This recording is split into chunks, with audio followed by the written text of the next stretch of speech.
A lot of this isn't going to make sense to you, and I'm sorry about that.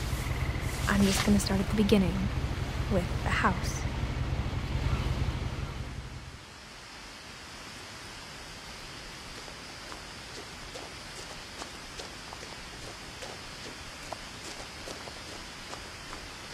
I lived here until I was 11, but I wasn't allowed inside half the rooms.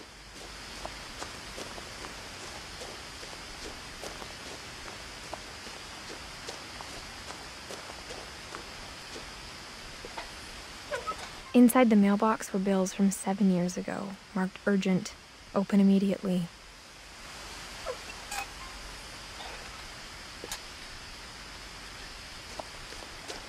I hadn't been back since my brother Lewis's funeral.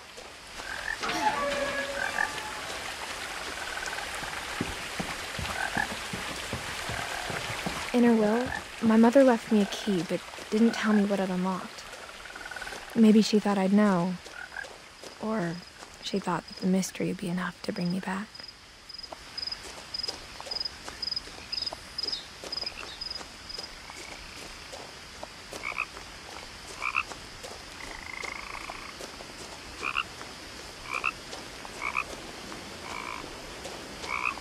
The truth is, even after I inherited the house, I never thought I'd come back to it.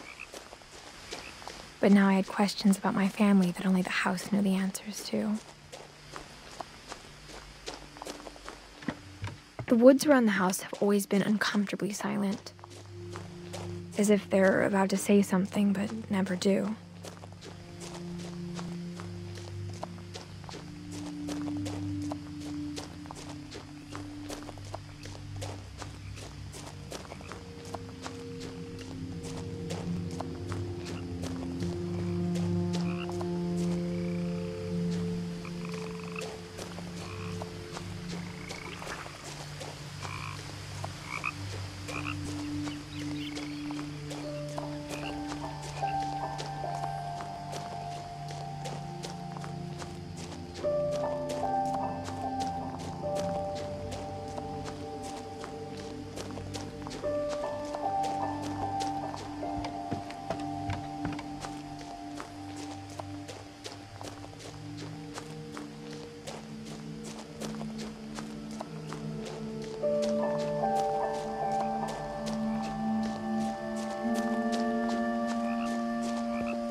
No one had driven this way in a long time, but I saw a few hoof prints.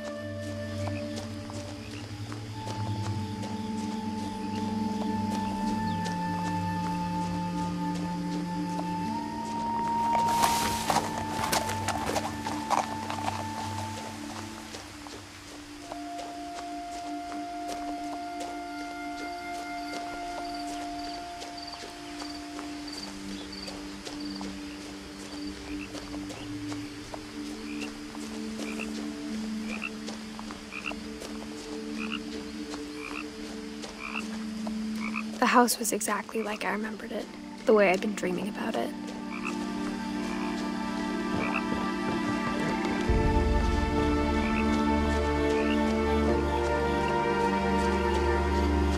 As a child, the house made me uncomfortable in a way I couldn't put into words.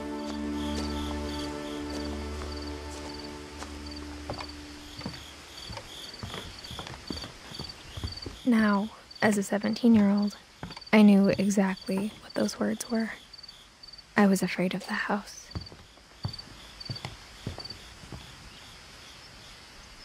I hoped the key might unlock the front door. It didn't.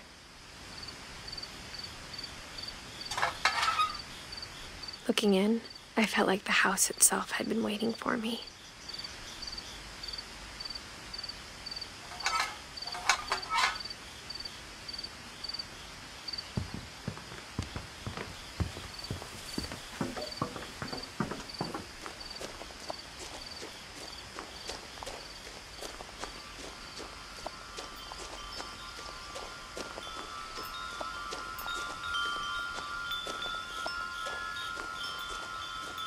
The house felt like it had always been here. Even the swing set was older than my mother.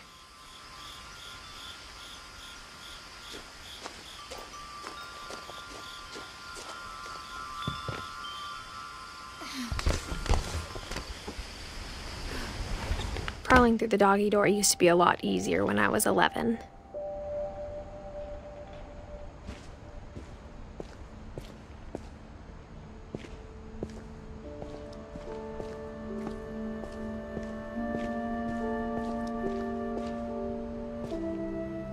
The power had been turned off the night we left. For the first time in years, I felt like I was home.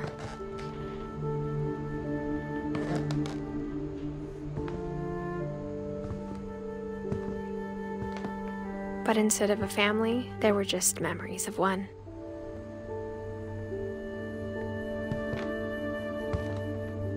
Like how after Louis started working at the cannery, we all got sick of eating salmon, except our cat, Molly.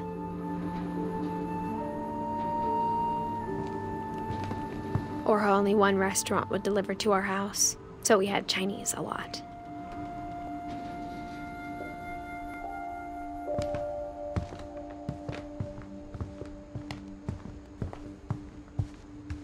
The table was still a wreck from the night we left. It was like a bomb had gone off, killing everyone but sparing the furniture.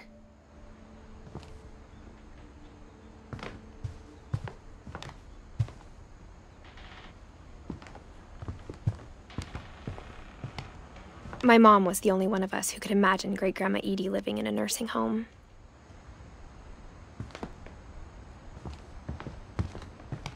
Nothing in the house looked abnormal.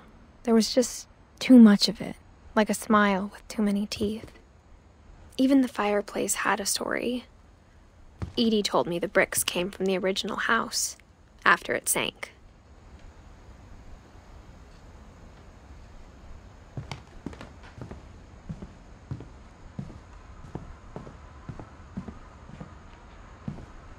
A lot of things got left behind in the whirlwind of that last night.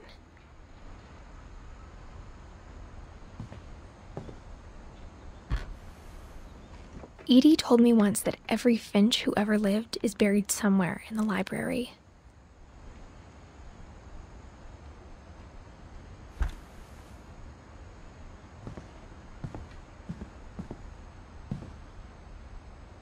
After Milton disappeared, Mom sealed up all the bedrooms.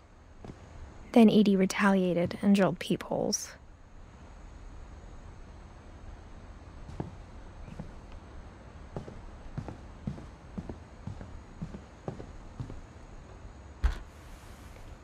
The last time I was in Edith Sr.'s room, I was 10 and she was painting my portrait.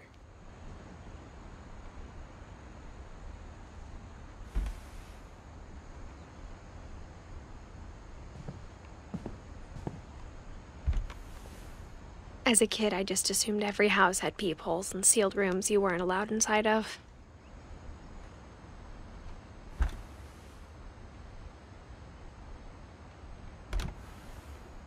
My Grandpa Sam spent 7 years sharing a room with his dead brother, Calvin.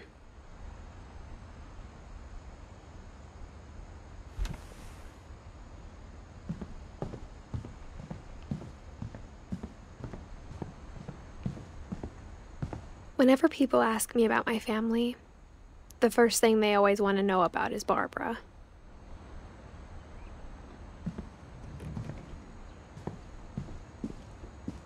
Mom must have locked the third-floor stairs on the night we left.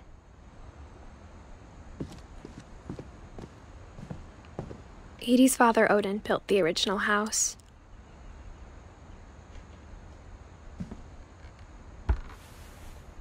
Barbara was a child star for 2 years, until America grew out of it.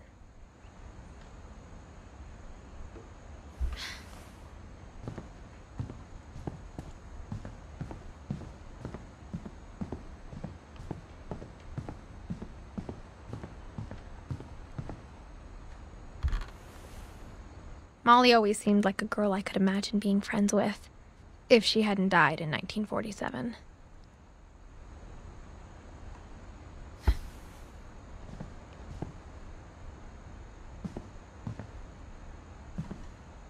I spent a lot of time playing in Great Uncle Walter's room.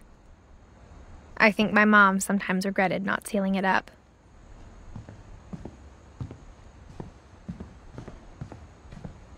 Lewis told me there were secret passages, but I never believed him.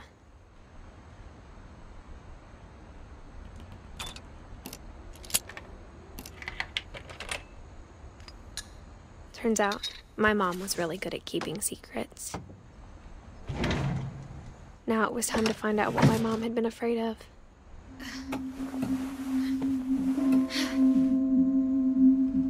From the paintings on the wall, it was clear my brother Milton had been here before me. Reading this, maybe it sounds like I had a plan. But I had no idea what was behind that door.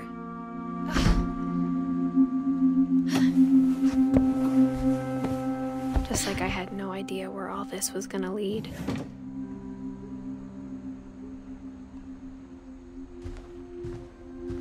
I grew up looking at Molly's room through the peephole. Molly's gerbil had a tiny bedroom with its own even tinier gerbil cage. Being inside for the first time, I felt like I'd stepped behind a painting.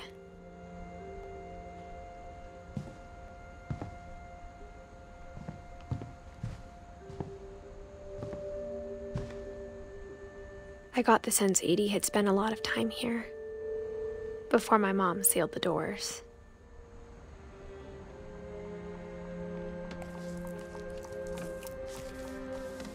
December 13th, 1947.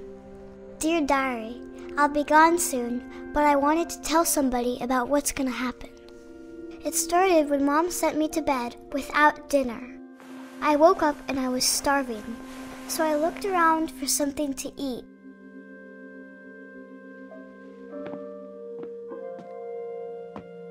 My Halloween candy was all gone.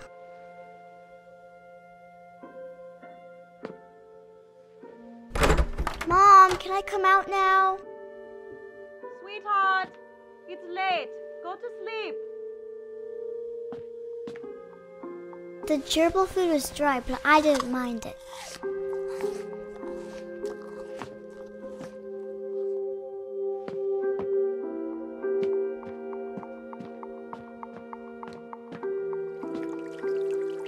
I thought about eating Christopher, but I held back.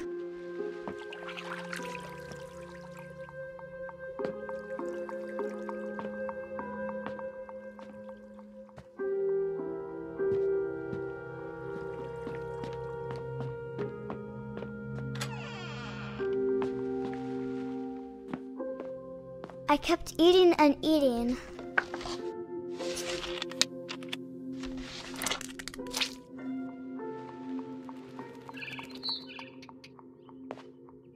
I ate a lot of things that night.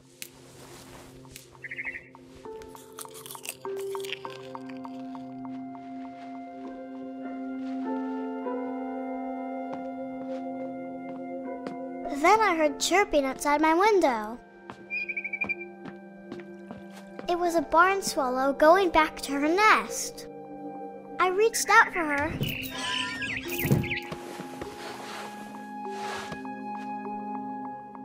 And suddenly, I was a cat.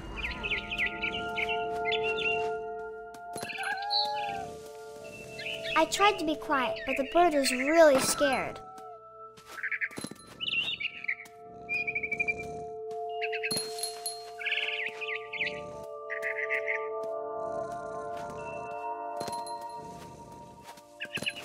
Mom and Dad didn't even look at me.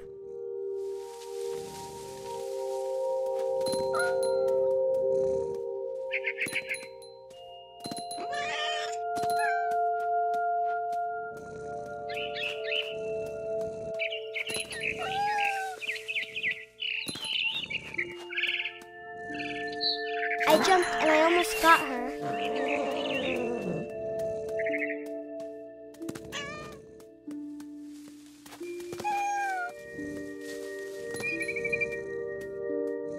I could tell she was getting really tired. Now I was up in the big tree. I promised Dad I wouldn't climb it anymore. All I cared about was eating that mama bird.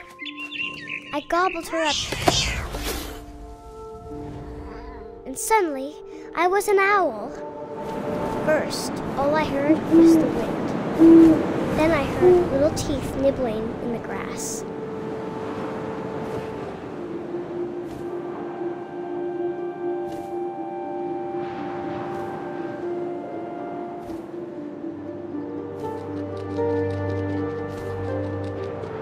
Rabbits.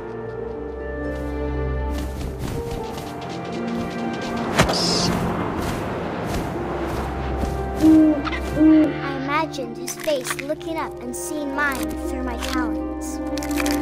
I swallowed him up, and I didn't chew one bit. Then I flew off to find something bigger.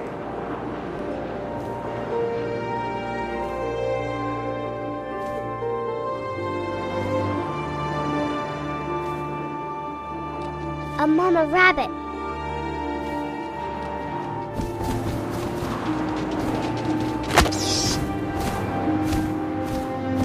She was almost too big to carry. I started choking, but I couldn't stop eating. And suddenly, I was a shark.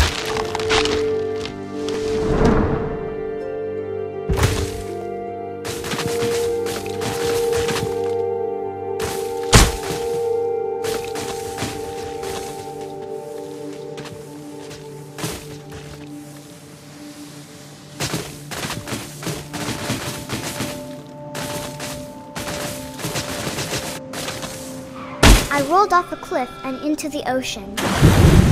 Now, I was hungrier than ever.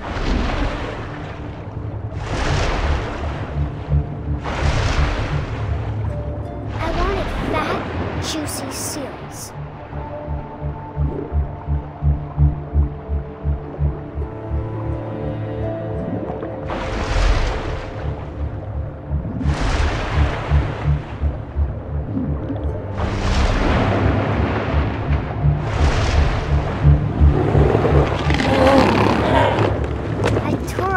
Flipper, and it tasted really good.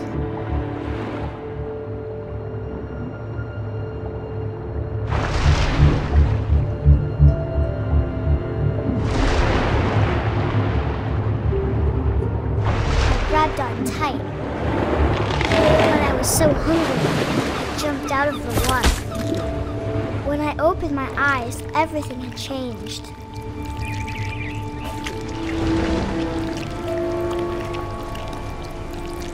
Now I was a monster, and I smelled people everywhere.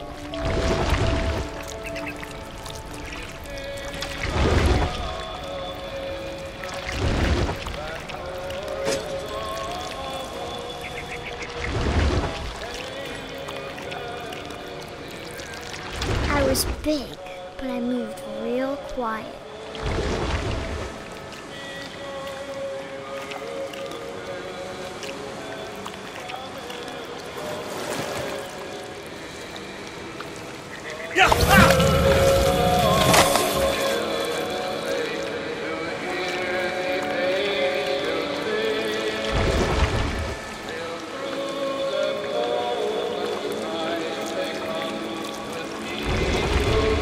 I wanted to stop, but also I didn't.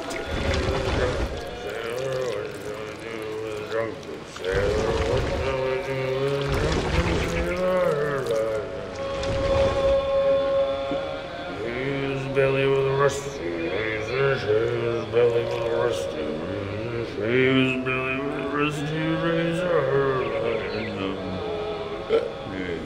What shall I do with a drunken sailor? What shall I do with a drunken sailor? What shall I do with a drunken sailor? Put him in the captain's daughter, put him in bed with the captain's daughter, put him in bed with the captain's daughter. What shall I do with a drunken sailor? What shall I do with a drunken sailor? What shall I do with a drunken sailor?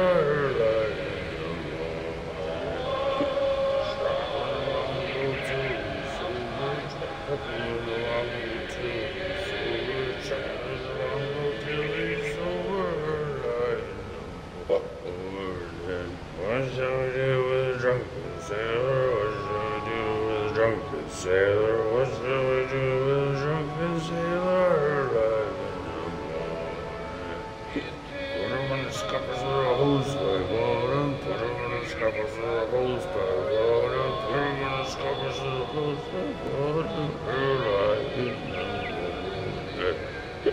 What shall I do with a drunken sailor? What shall I do with a drunken sailor? What shall I do with a drunken sailor? Heave-ho, she rises, heave-ho, she rises, heave-ho, she rises,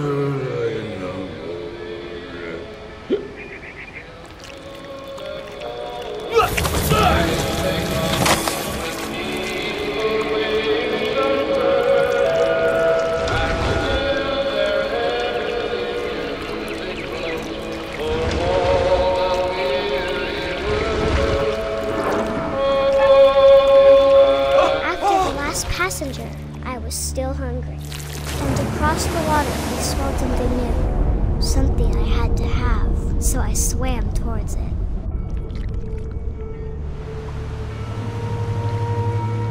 I slithered onto the sand, and the good smell went into an old pipe.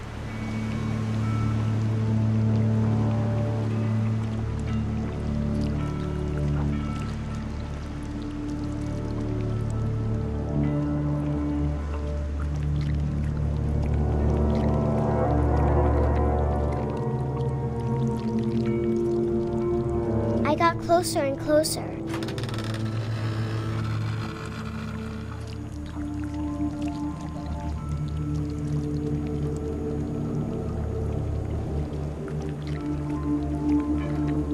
All of my stomach started growling. And suddenly, I was me again. I held my breath for a long time, but I couldn't hear anything. I think it's waiting for me to fall asleep. But it's not going to wait much longer. It needs to feed, and we both know I will be delicious.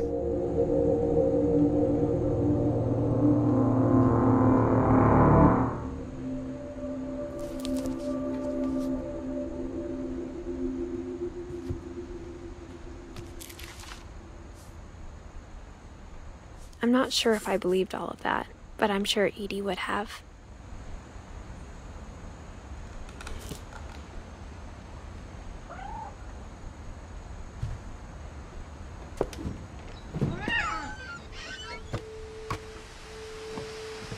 This will be obvious later, but my mom never told me any of these stories. Edie would have, but Mom didn't like bringing up the past. Though, when we adopted a stray kitten, she was the one who named it Molly.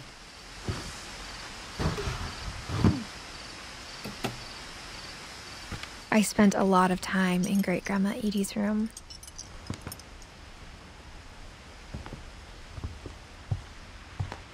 Louis died a week before we left, but Edie had already started to memorialize him. Her room was like a museum.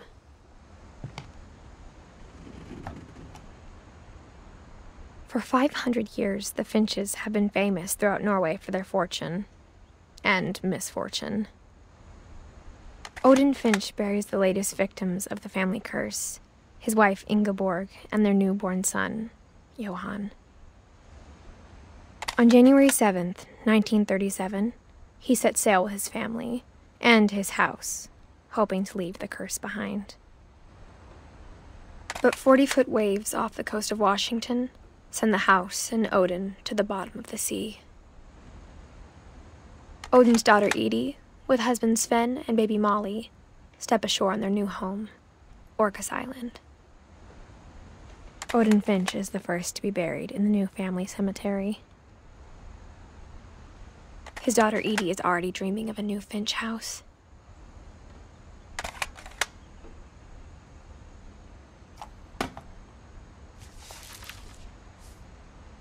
Whatever's wrong with this family, it goes back a long ways.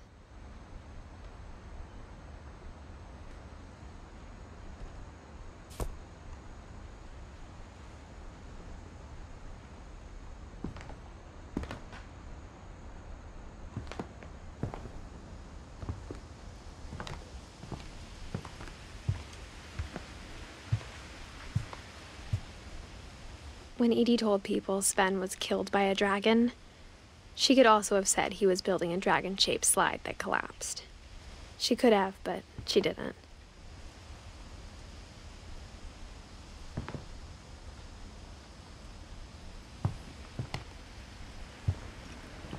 One summer, they evacuated the island, but Edie refused to go. For a few weeks, she was a celebrity. I hadn't thought of myself as Edith Jr. for a long, long time.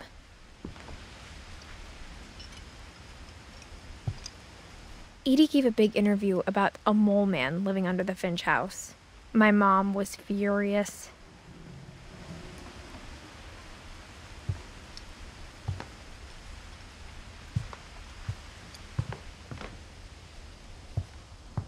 Even in her 90s.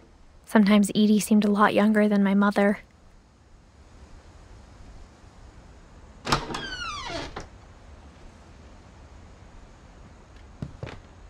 The only trace Grandpa Sam's first wife, Kay, left on the house was the pink bathroom. It was a pretty big trace.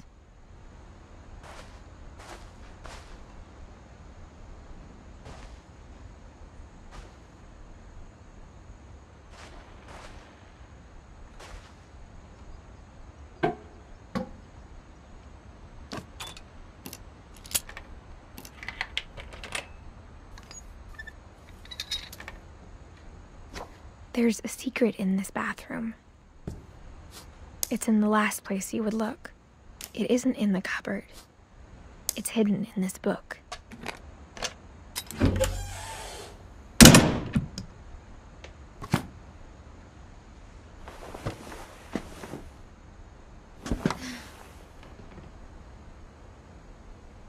Sven gave Sam an old camera he'd refurbished. He never put it down.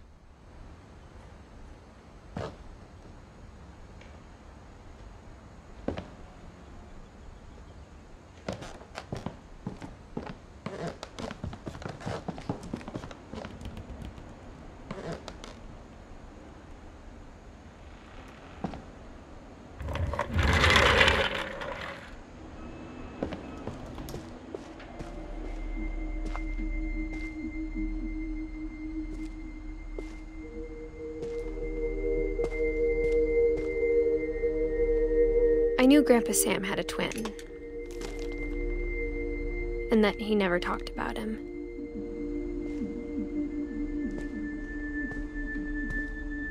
I guess my grandpa didn't like history any more than my mom did.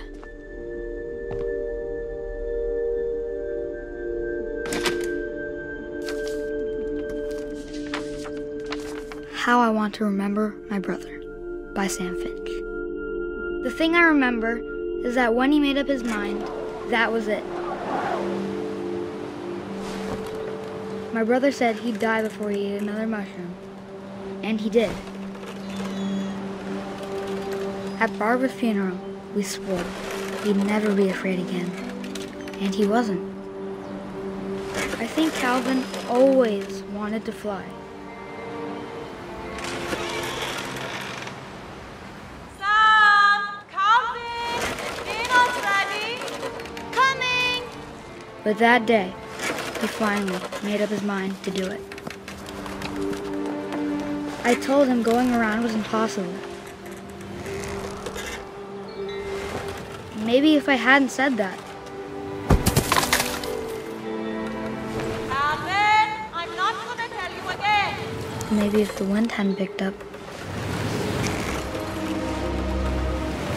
Then maybe he'd still be here. But I doubt it. I think he'd already made up his mind. That's what I want to remember about my brother.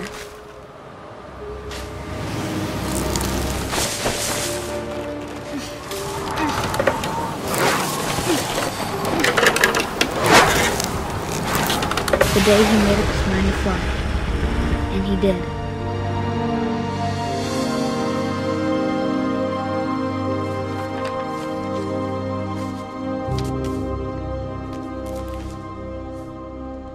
Calvin's story felt strangely familiar.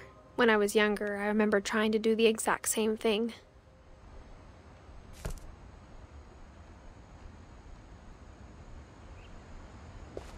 After the funeral, Edie roped off Calvin's half of the room.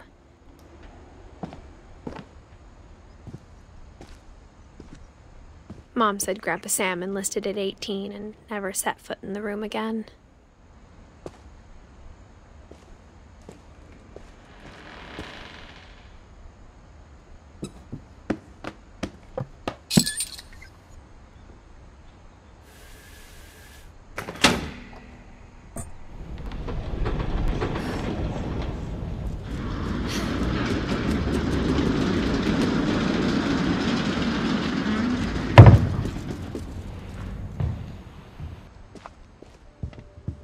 The passages were a pretty tight fit.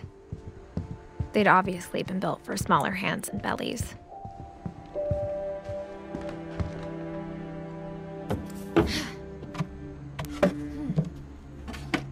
Growing up, I always thought of Barbara as a child star.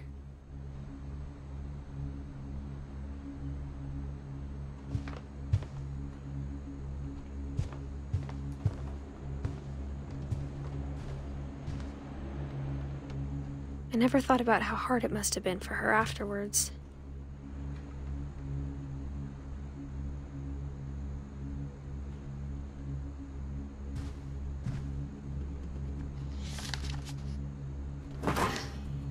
Of all the stories people wrote about Barbara's death, I'm surprised Edie saved this one.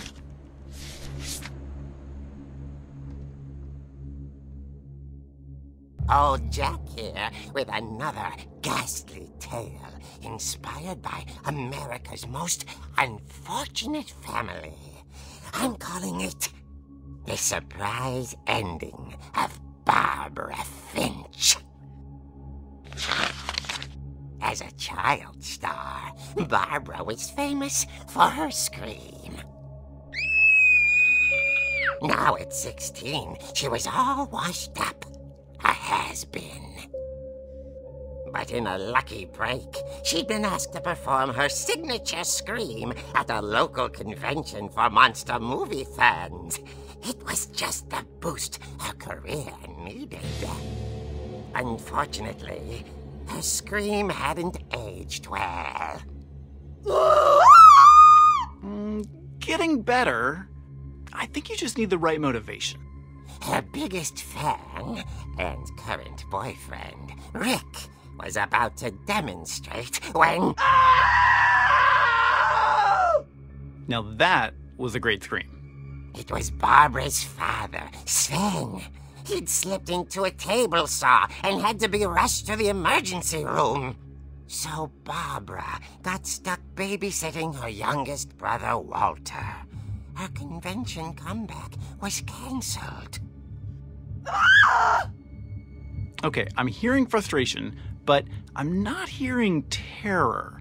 What if I tried... A gang of hoodlums in Halloween masks have been terrorizing Orcas Island tonight. Police are urging residents to... That came from the basement.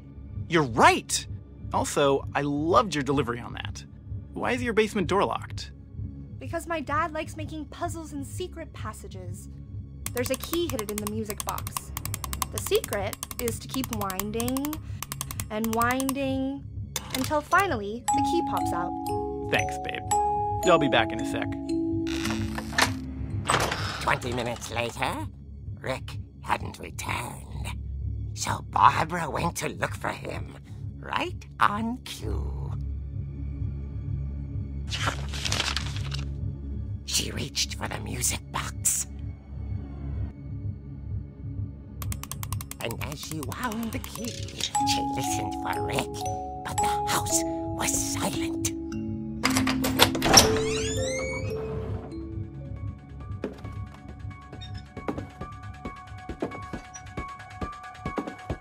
She found Rick's crutch and imagined the worst.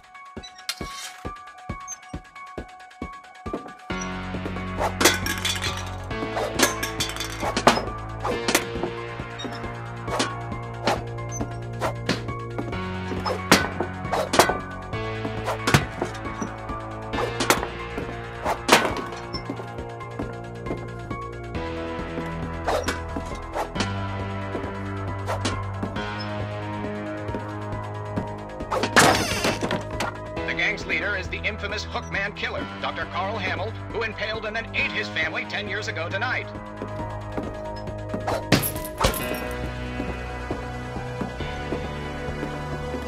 The old fridge rattled and grew still. Oh dear! Oh! Rick? Barb, relax. I was just trying to scare you to help you find your scream. Well, I'm not scared, Rick. I'm furious. Then act furious. All I'm getting from you now is that you're hurt and confused and She threw him out, but she kept a little something to remember him by. Barb, have you seen my other crutch? And she was still holding it when she fell asleep watching the late picture show. Hours later... Barbara! Walter, what's going on up there? Ah!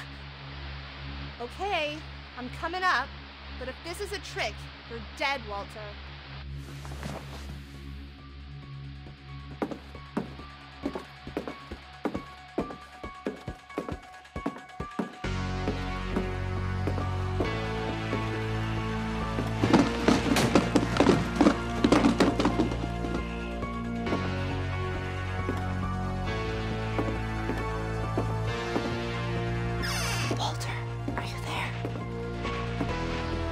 Walter had vanished, but his bedside radio was still on. Orcas Island police describe the man as 6 feet tall, with a steel hook for a hand. Residents are urged to lock all doors and windows and notify the police of any suspicious activity. Barbara turned, saw the hook man, and was speechless. He was quite smashing.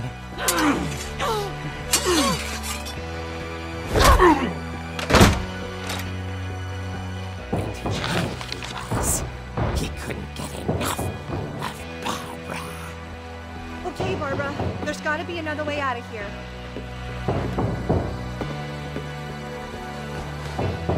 That night, she played her part beautifully.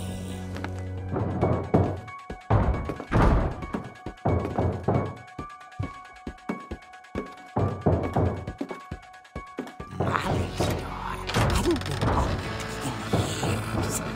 The hinges groaned.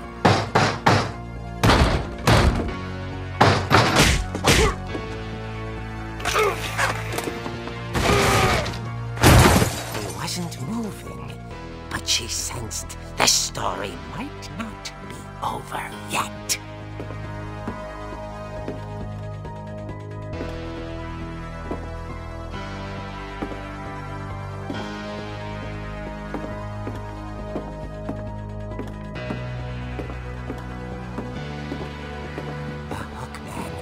Vanished.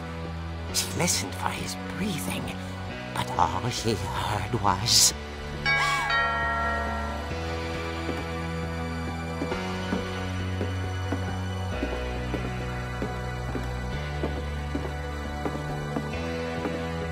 At the door, she heard whispering. It was coming from inside the house.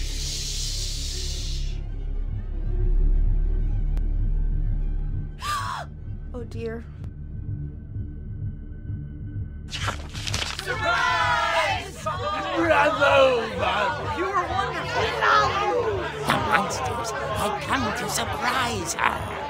For Barbara, it was a dream come true. Then she saw what kind of monsters they were, and she realized what was about to happen. She was going to be famous.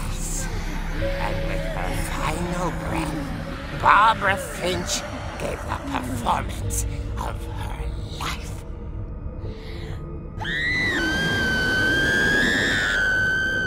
I wasn't there myself, but I hear Barbara was magnificent.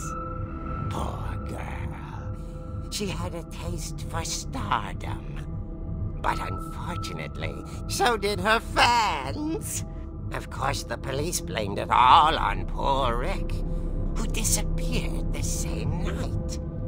And little Walter, hiding under his bed the whole time. He took it all pretty hard, but that's another story.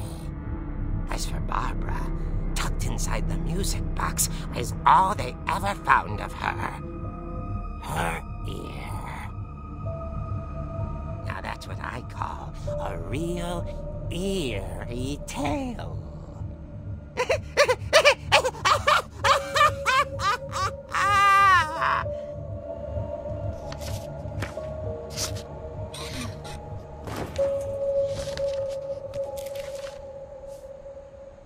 Edie told me all Barbara wanted was to be remembered, as absurd as that comic was. Maybe what Edie saw was a happy ending.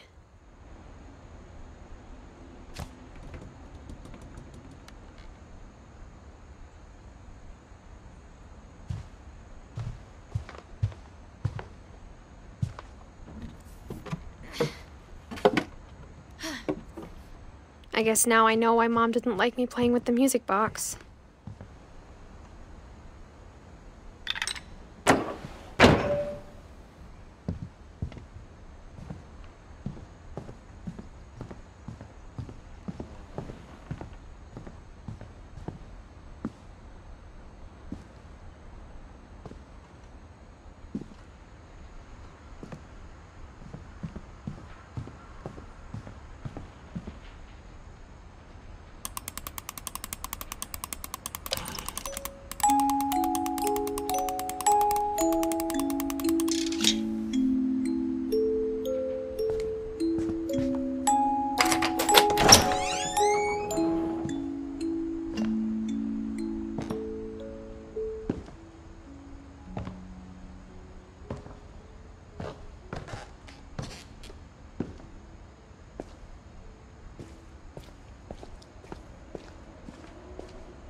Mom said the basement was off limits, unless I wanted another tetanus shot.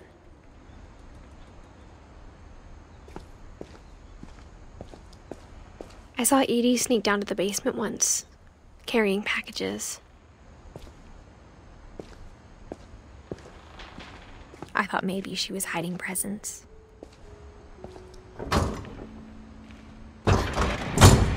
It turned out she was hiding a lot more than that.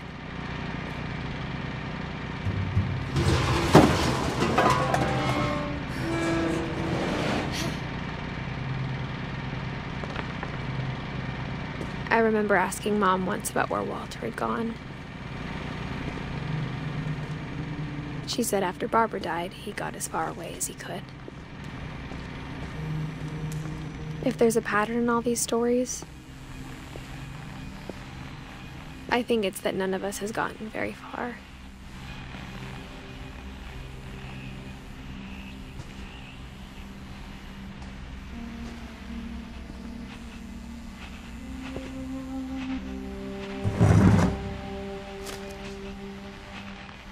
Goodbye, everyone. I can't believe I've been down here for 30 years.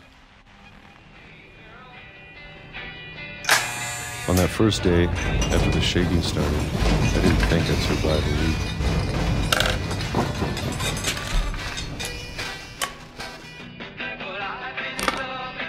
But after a few days, I settled into a routine. That's what kept me sane. Having a schedule, living for today. I always expected to be dead tomorrow. But if you wait long enough, you get used to anything.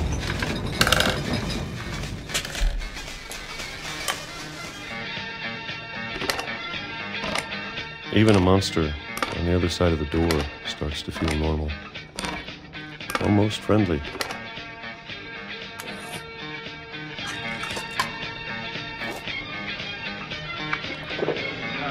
And then one day, everything just stopped. Whatever that thing was, it was gone. Maybe it got tired of waiting. Or maybe I just got tired of being afraid.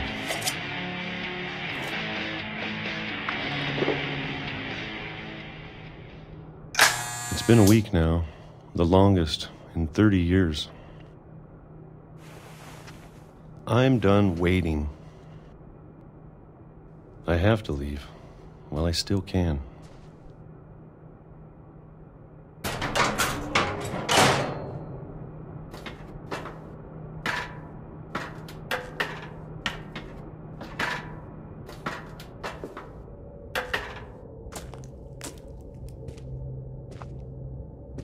I know it's out there somewhere.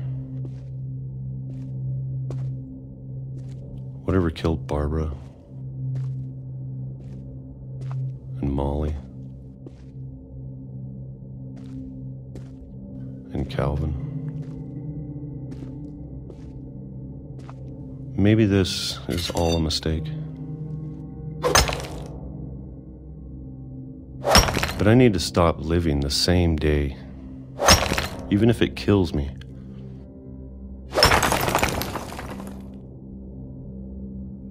Whatever's out there, I want you to know I'm ready for it. I'm going to appreciate all of it, especially the food. I don't mind if I only have a year left, or a month, or a single week. I'd be happy with one more day. I can already imagine the sun on my face.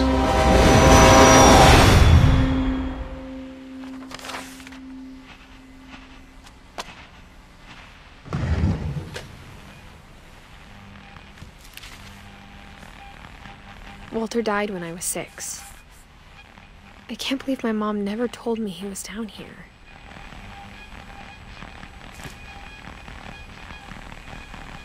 I'm sure my mom was trying to protect me.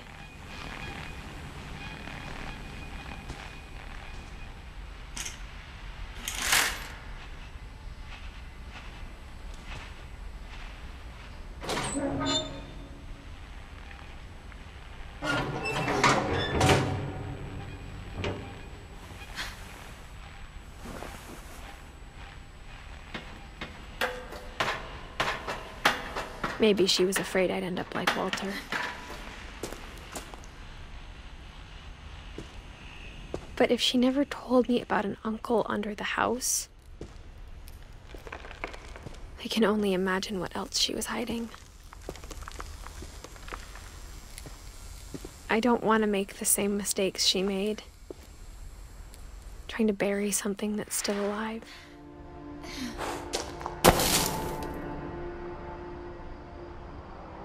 Now that there's only one of us left, or maybe two, I thought it was time I heard the stories for myself and found out what happened to everyone else. But now I'm worried the stories themselves might be the problem. Maybe we believed so much in a family curse, we made it real.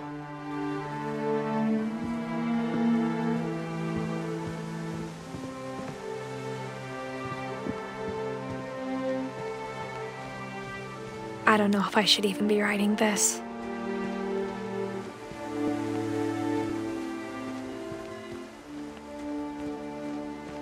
Maybe it'd be better if all this just died with me.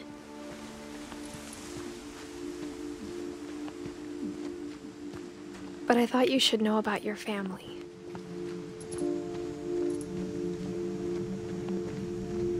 And the history you're a part of.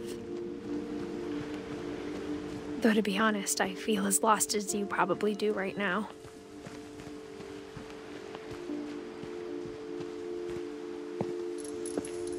I think the people in these stories believed them, for what that's worth.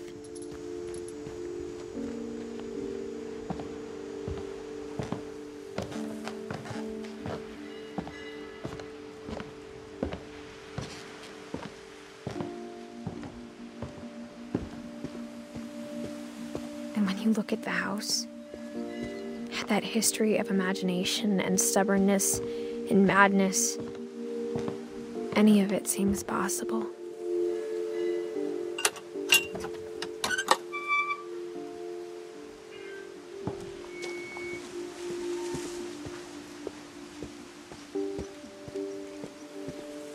I think we've been surrounded by death for so long, we've just gotten used to it. What kind of family finishes building a cemetery before starting the house?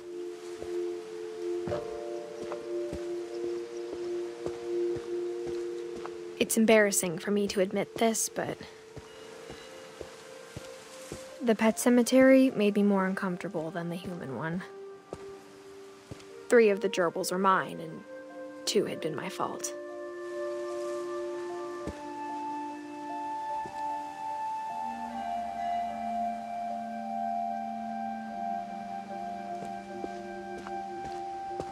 Sven built the house, but it was Edie who designed the cemetery.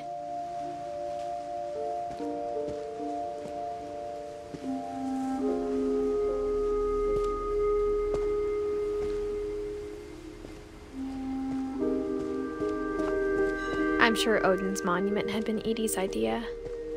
My mom was always trying to move on, but for Edie, the past never went away.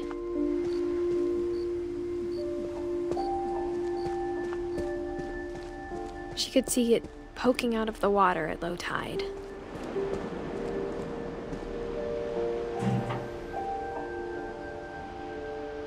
Edie said she dreamed about the old house every night.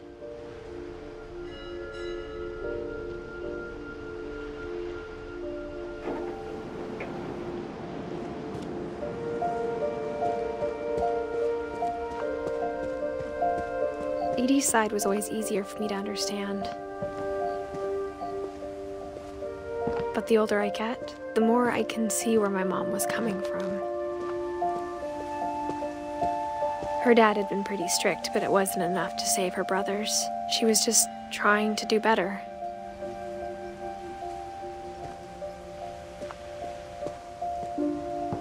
She lost 2 of her brothers, just like I did. I get why she tried so hard to protect us.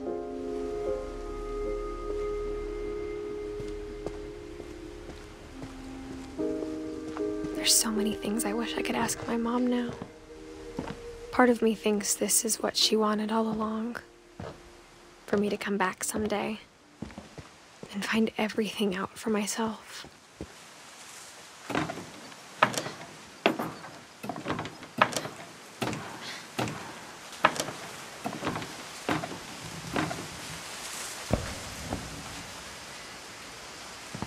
But looking back on it now,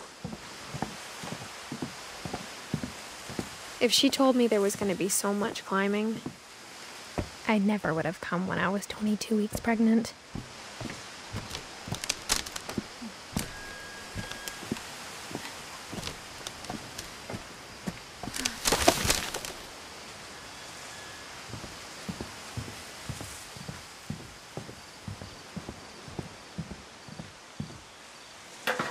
I never met Grandpa Sam, but I think he and my mom had a lot in common.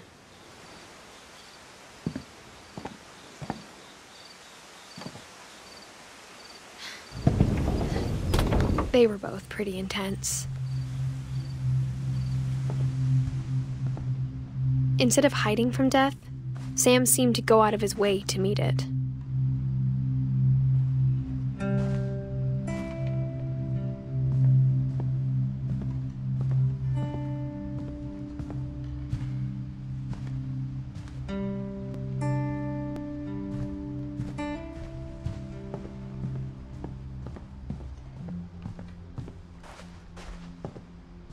Sam spent his life shooting photos, but Mom said he got nervous being in front of the camera. I guess we're all afraid of something.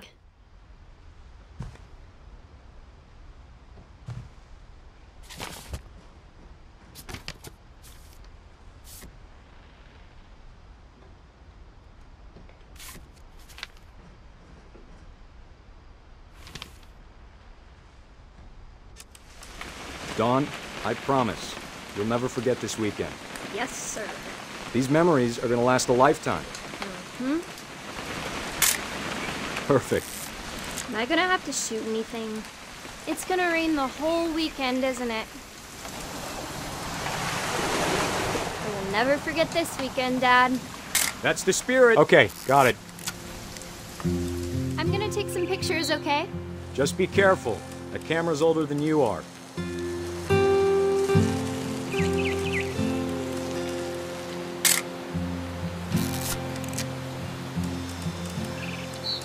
You're right, Dad. It's starting to clear up. Still freezing, though.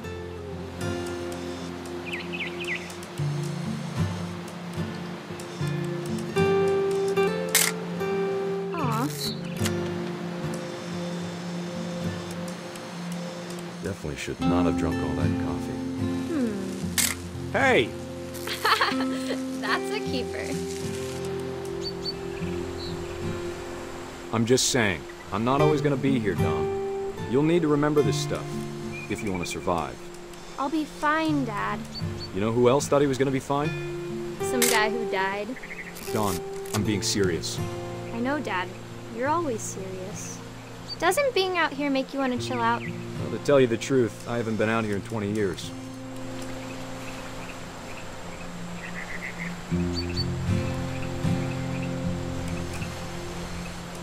Dad! Good eyes, Dawn. Before you take the shot, let me get a picture of you.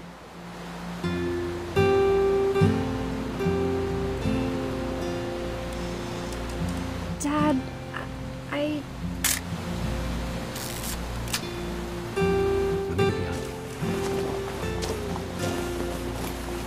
you. Do I have to do this? Dawn, you don't have to do anything. But if you want to survive, you'll need to be strong. Great shot, Dawn!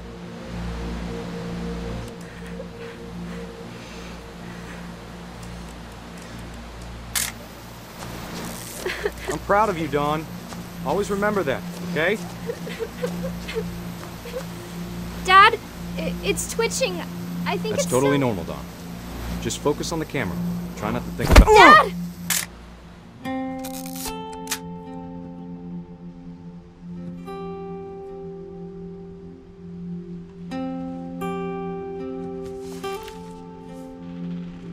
of all these stories, that's the one I wish most that my mom had told me.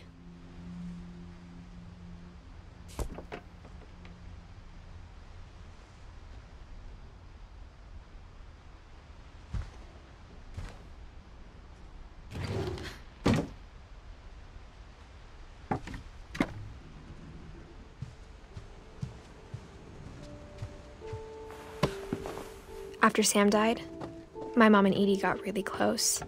They'd both lost a lot.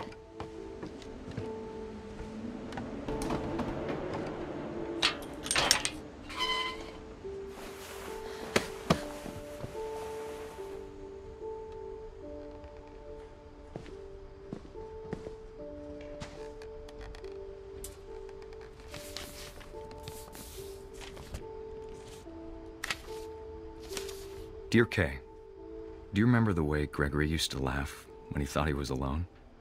Like something funny was happening, but only he could see it. I think he saw things the rest of us don't.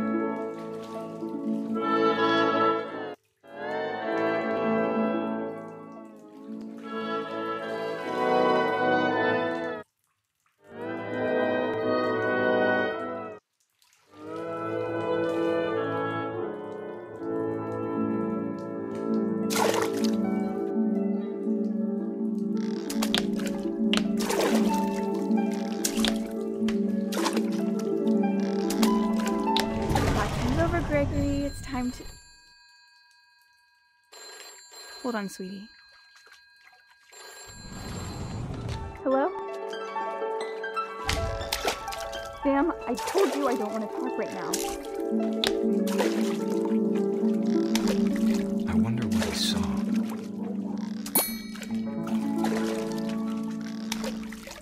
What his world was like.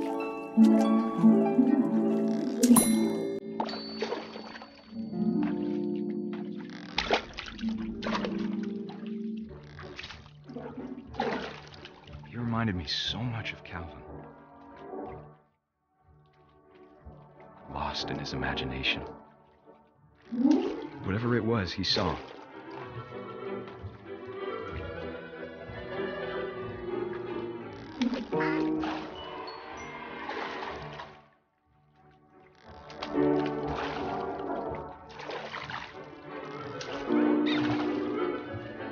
It sure made him happy.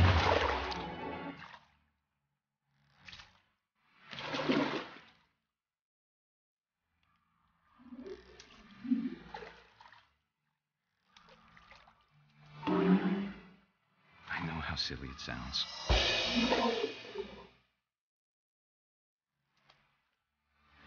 That I worried about a baby being too happy. But I could feel him slipping away. Sorry about that, Gregory. I know you did everything you could. Maybe if I hadn't called that night. Damn it. Hold on, I don't want I wish he could have told us about the world he saw.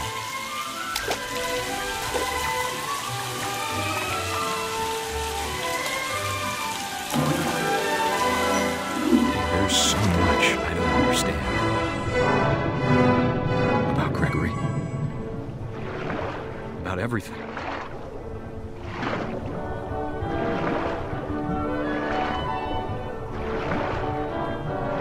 But I know what happened wasn't your fault.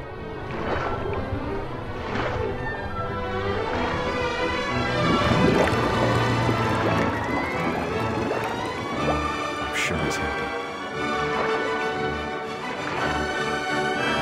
And he'd want you to be happy too. Good luck, Kay. Love, Sam.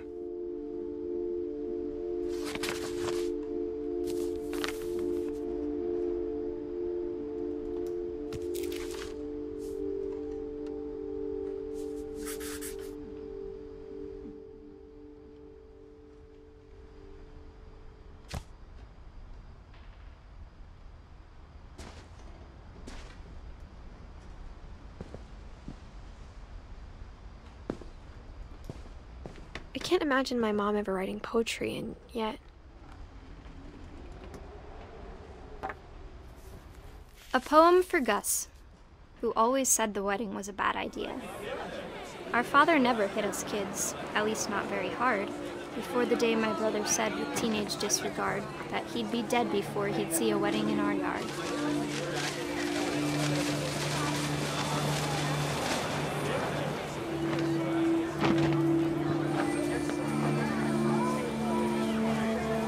My father made him come, of course, but Gus stood far apart, just flew his kite and bottled up the storm inside his heart.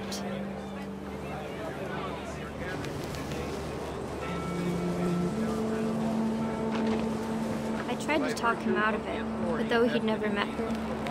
We don't need a stepmom, were the words that I now pronounce you husband and wife. You may kiss the bride.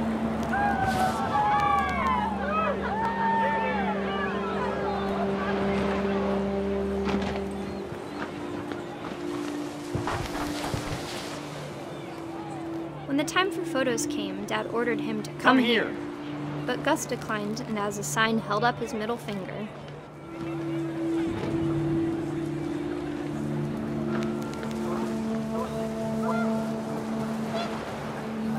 The wind picked up, and panicked geese appeared and quickly went. But all the humans did that day was go inside the tent.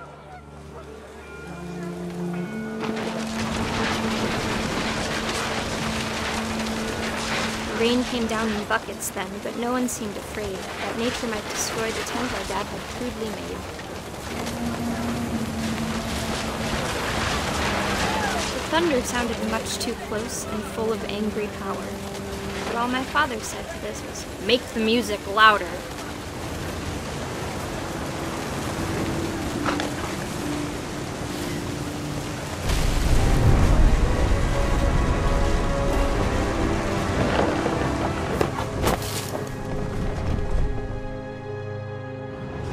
I wish that I could truly say I thought about you on that day. Out there on the beach alone, just you, the wind, the sea, and foam. But I didn't, until we found you.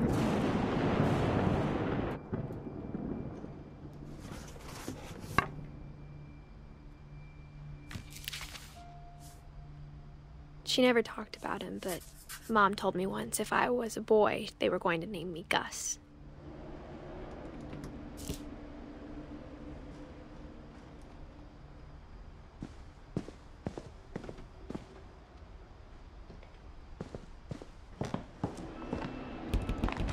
My mom moved up to the loft after her brothers died. At the time, it was as far away as she could get.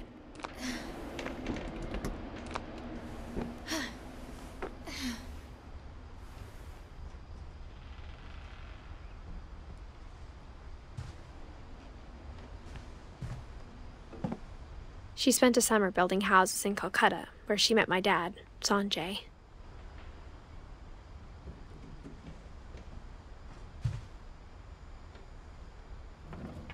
My mom moved to India a week after graduation and got a job teaching English. Louis was born a year later.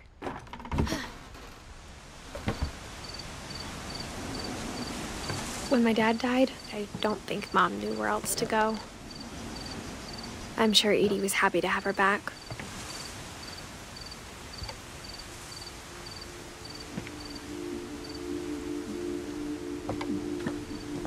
The house had to get a little bigger, but Edie was used to that. And for a while, things were good. Almost normal.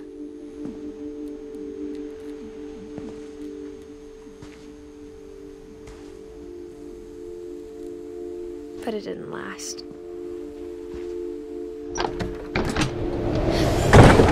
The beginning of the end was Milton's 10th birthday, when Edie gave him a castle.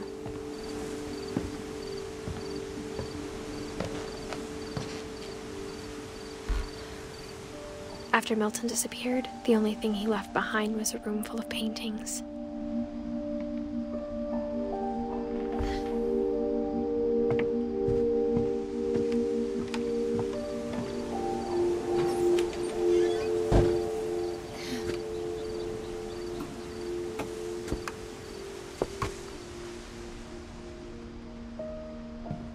I think Edie was happy to finally have another painter in the family.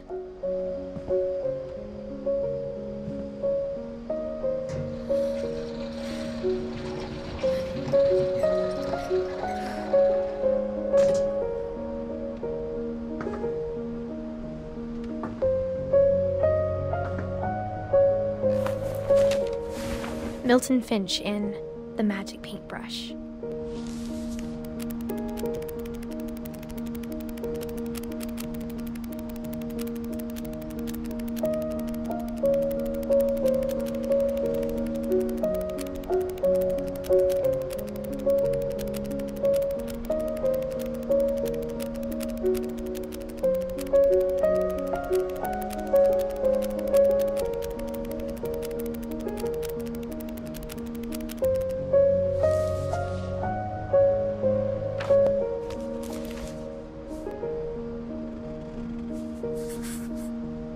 was 4 when Milton disappeared.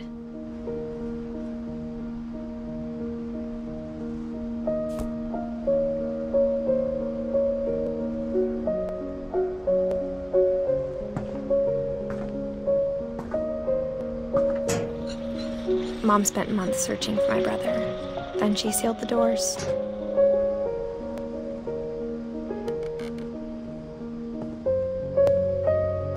Whatever Milton had found in the house, Mom didn't want it getting out.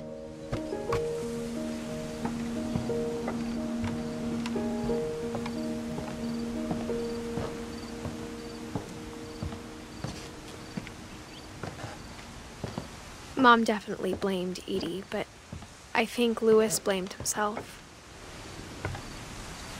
After he graduated, he just spent more and more time in his room, until Mom got him a job at the cannery.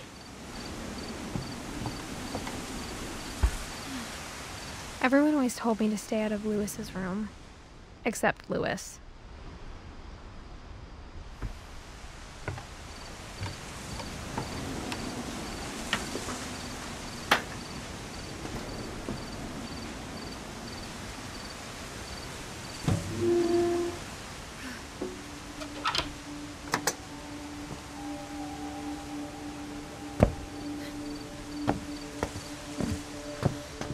Louis's room smelled very, very familiar. That part of him lived on.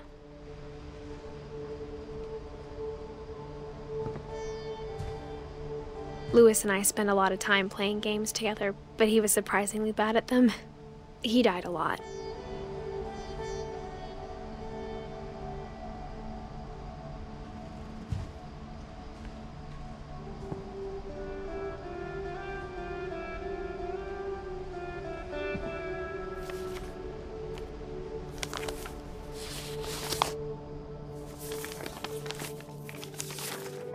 Dear Mrs. Finch, as Louis's psychiatrist, I can understand your desire for an explanation. As I see it, the trouble began in January, shortly after we convinced your son to seek treatment for substance abuse. Newly sober, I believe Louis first noticed the monotony of his daily life.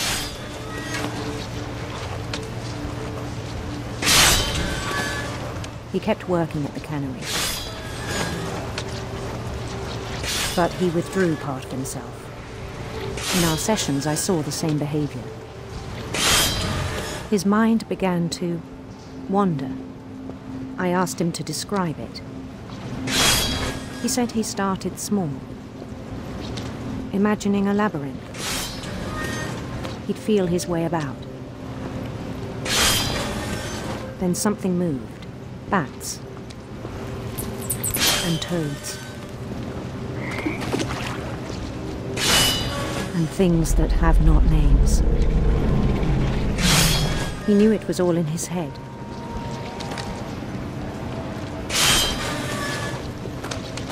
But he took it very seriously. I had hoped he'd find himself.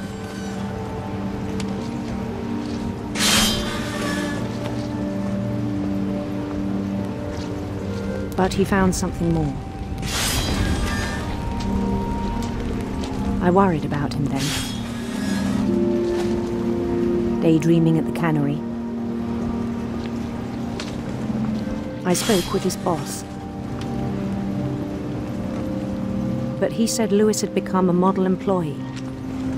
Methodical, tireless, focused. Like a whole new Louis. So I let him go on.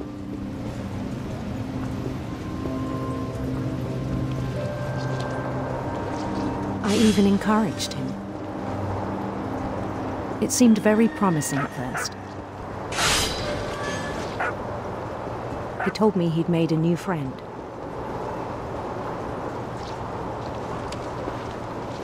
On the edge of a city he named Louis Topia. He built the city up slowly, brick by brick. Then he made musicians.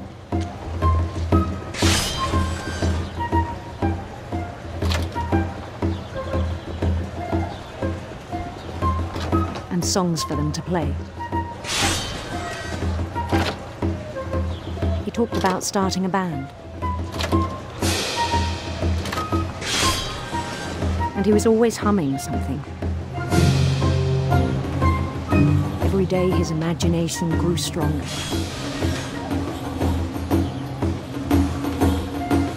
He no longer spoke at the cannery. But his chopping was as reliable as ever. Then one day it struck him that all the cheering crowds, even the stones under his feet, were all in his imagination. So he could do whatever he wished.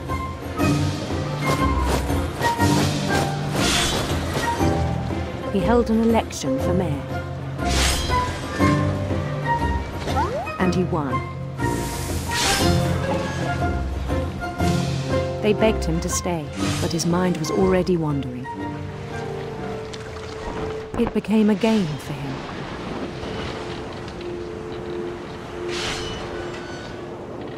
He'd conquer a city, then immediately push on. New Louisville.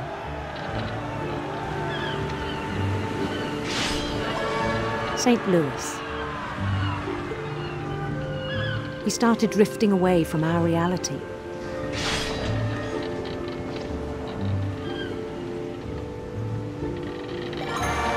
Minneapolis, until one day he forgot to go home from the cannery.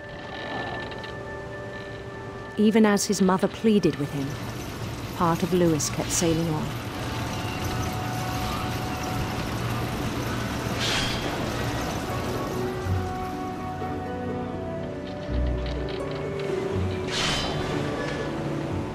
In Louisburg, he heard rumors of a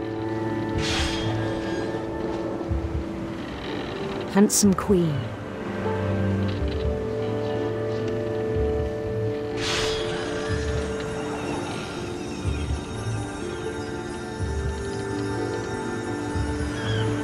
The queen was on her own quest for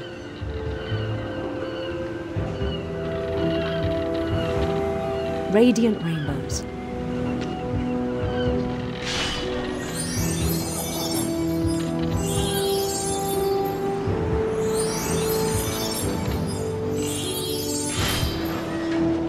He followed the sound of her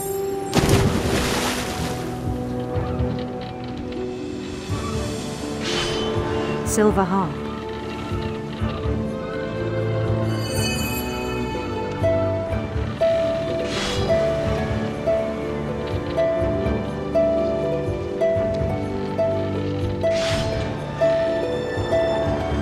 His chase led him to a golden palace east of the sun and west of the moon. Even then, his logic remained sound. He knew the world was all in his imagination.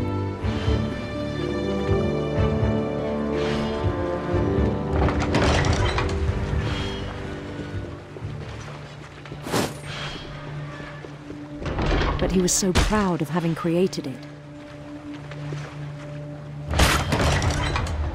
In his own eyes, he'd become something greater than a king.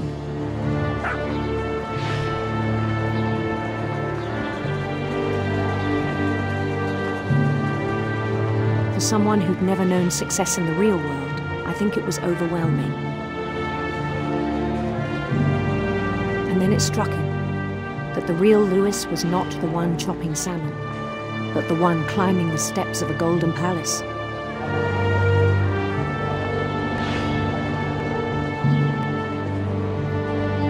My imagination is as real as my body, he told me.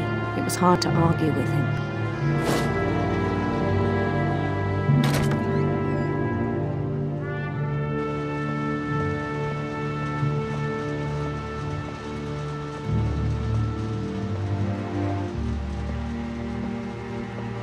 He began to forget the world we know.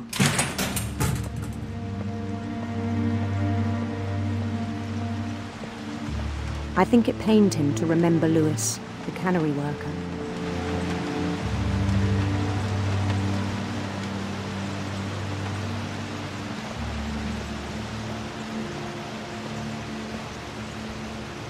He began to despise the man with a royal contempt.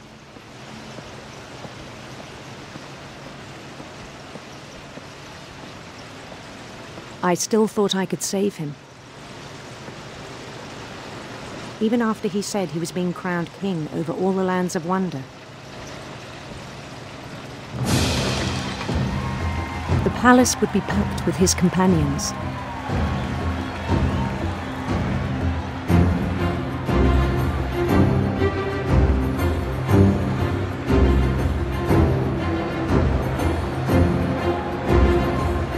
Including the wise Calico who'd insisted on inviting him.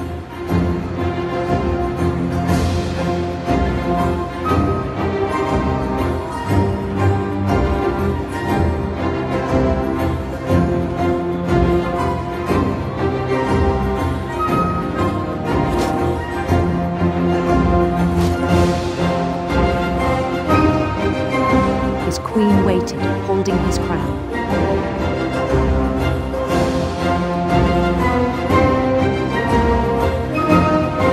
There was only one thing left to do.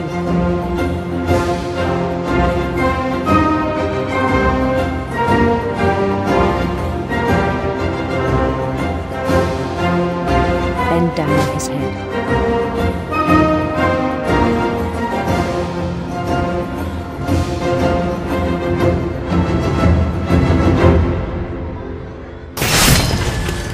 I think you know. Mrs. Finch, your son was a kind man who will be missed by all of us who knew him.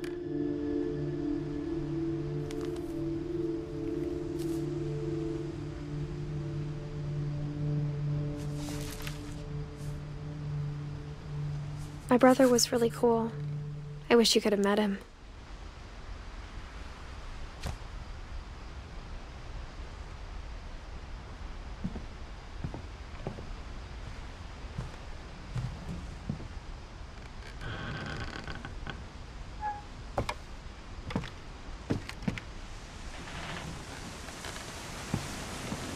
On the way back from Lewis's funeral, my mom told me to start packing. She waited until the day before we left to tell Edie. I'm not sure if she wanted to make it easier or harder.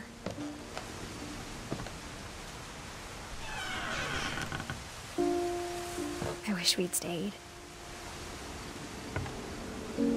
But I understand why we left.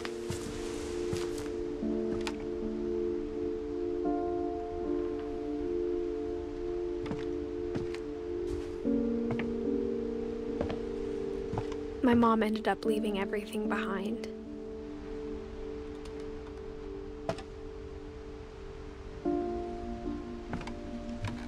What happened that night had been coming for a long time. Maybe it should have come sooner.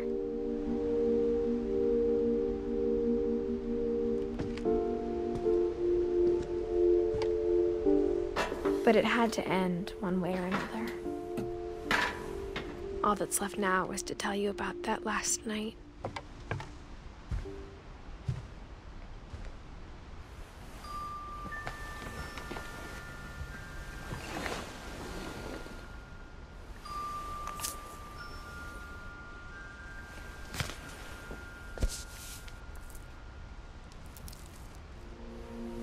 That whole last day, Edie just watched us pack and didn't say a word. Until supper, when she raised her glass and said, "To our final night together, and all our final nights apart." Grandma, you know what I said about alcohol. Some of your medications are very Edith, specific. I left a present for you in the hallway. Why don't you go open it? The grown-ups have to argue now. I'm sorry, you're right. We're all leaving tomorrow. Let's just enjoy our last... I'm not leaving. Edith, you're excused.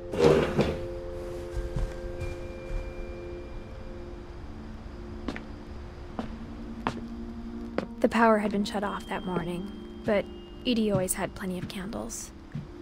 When my mom sealed the library, I don't think she knew about the other entrance. Or that Edie had a key to it.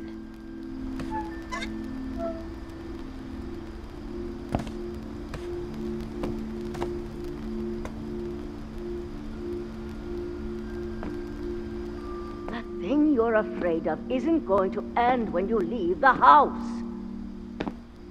Edith has a right to know these stories. My children are dead because of your stories.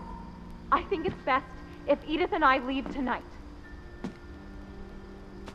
We'll have the nursing home send a van for you in the morning, okay?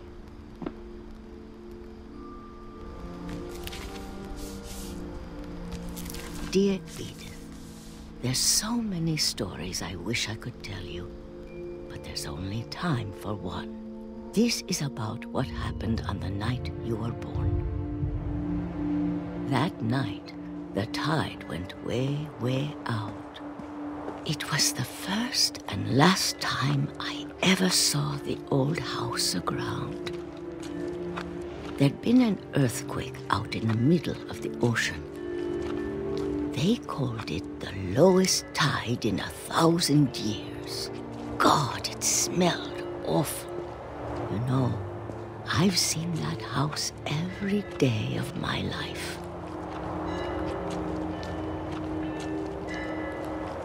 But I never thought I'd go back to it. When the fog rolled in, I lost my way.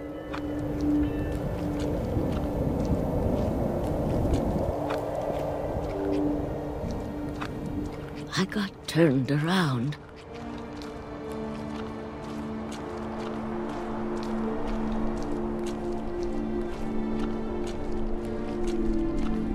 For a while, I wandered.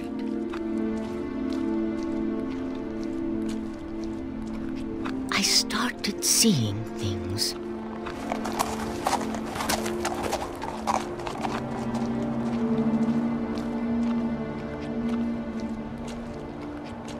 Things I'd forgotten had ever existed.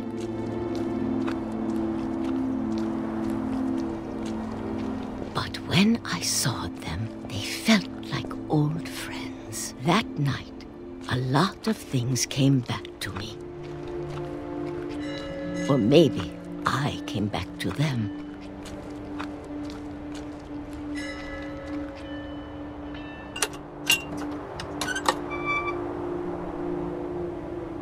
Things I can't explain, but that I need you to try and... Edith, what are you doing in here?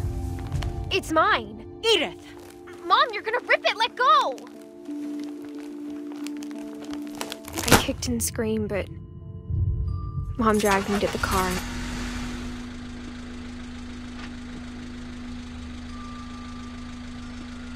I never saw Great-Grandma Edie again. The next morning, the van came to pick her up, but she was already gone. After that, we moved around a lot.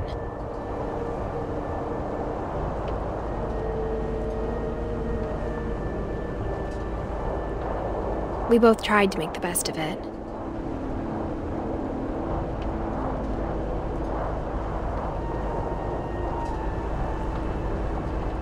A few years went by.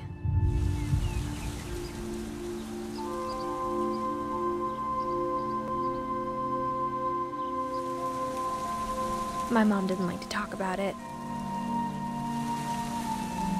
but she started getting sick a lot. The rest happened pretty quickly. She got better for a while, and then she didn't. And then I was alone. The last Finch left alive.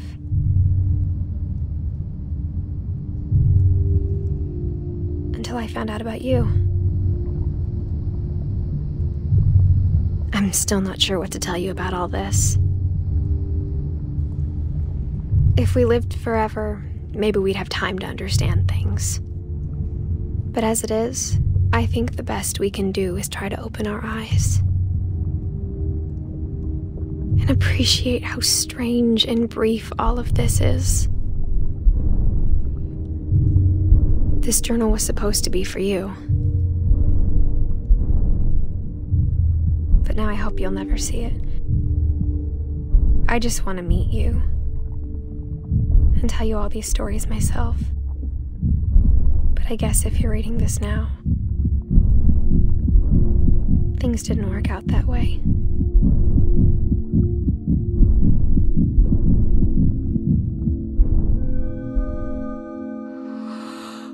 This is where your story begins. I'm sorry I won't be there to see it. It's a lot to ask, but I don't want you to be sad that I'm gone. I want you to be amazed that any of us ever had a chance to be here at all. Good luck.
I knew Grandpa Sam had a twin.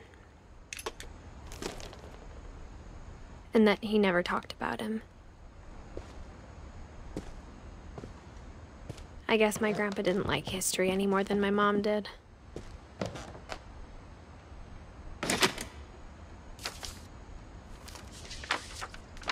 How I Want to Remember My Brother by Sam Finch. The thing I remember is that when he made up his mind, that was it. My brother said he'd die before he ate another mushroom, and he did. At Barbara's funeral, we swore we'd never be afraid again, and he wasn't. I think Calvin always wanted to fly.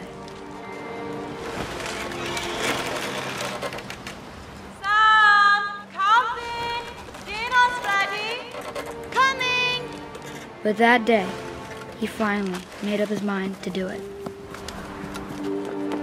I told him going around was impossible.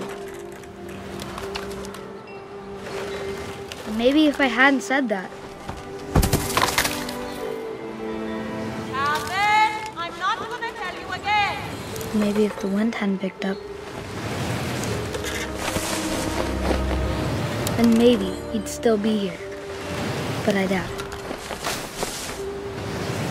I think he'd already made up his mind. That's what I want to remember about my brother.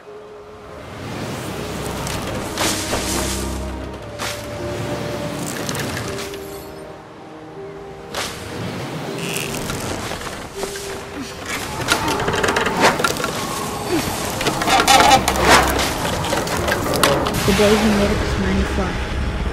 And he did.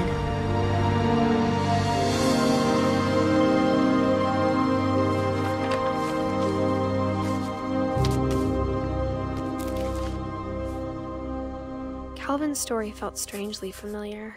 When I was younger, I remember trying to do the exact same thing.